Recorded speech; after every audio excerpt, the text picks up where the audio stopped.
In the heart of an endless forest, far from the noise of any town, three friends lived together in a small wooden cabin: Jack, Maria, and Dina. Jack was the brave one, clever, quick, and always looking for adventure. Maria was calm and sharp-minded, the one who could solve any puzzle. Dina was fearless, always laughing in the face of danger. They weren't just friends.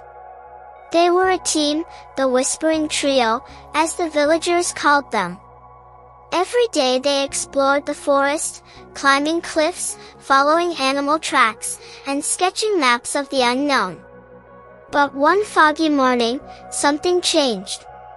While Jack was chopping wood behind the cabin, Maria ran toward him, holding an old leather notebook covered in dirt. "Jack, you won't believe what I found near the river." The book was soaked and half-torn, but inside it, there was a hand-drawn map, and a symbol of a golden crown. At the bottom, written in old ink, were the words, "The treasure sleeps beneath the roots of the whispering tree." Dina's eyes sparkled. "The whispering tree? You mean the giant one at the North Ridge? That's at least 2 days away." Jack smiled. "Then we'd better start packing." The next morning, they left the cabin at dawn. The forest was silent except for the rustle of leaves and the crunch of their boots on the ground. They followed the map through rivers, hills, and dark caves. At night, they camped by the fire, telling stories about what they'd do if they ever found the treasure. Dina wanted to buy a ship and sail around the world. Maria dreamed of building a school for kids in the nearest town. Jack? He didn't care about gold, he just wanted the adventure. But the forest didn't make it easy. On the second day, they crossed a rickety old bridge over a canyon. Halfway across, one of the ropes snapped. Dina screamed, but Jack grabbed her just in time, pulling her to safety.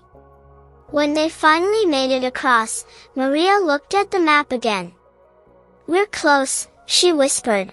That night, the wind howled through the trees, almost like whispers. It was then Jack realized why the forest was called Whispering Woods. At dawn, they found it.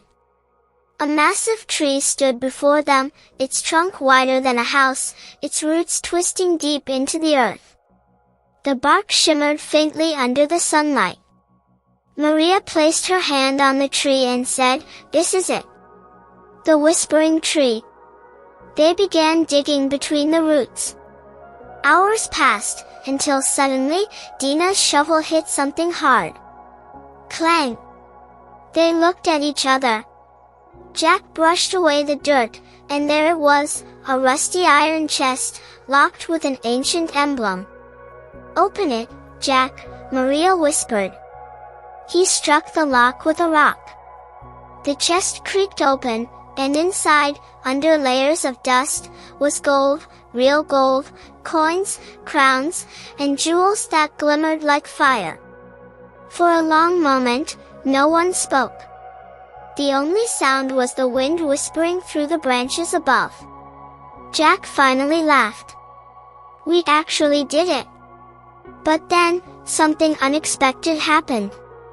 A hidden compartment in the chest popped open, and inside was a scroll. Maria unrolled it and read, "To those who find this treasure, it belongs to the ones who worked together, who trusted each other when fear was near." The three friends smiled. They realized the real treasure wasn't the gold, it was their friendship and courage. That night, back at their cabin, the three sat by the fire.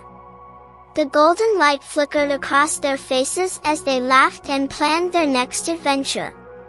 Jack raised his mug and said, "To the Whispering Woods, and to the friends who found its heart." And from somewhere deep in the forest, it almost sounded like the trees were whispering back, "You're welcome."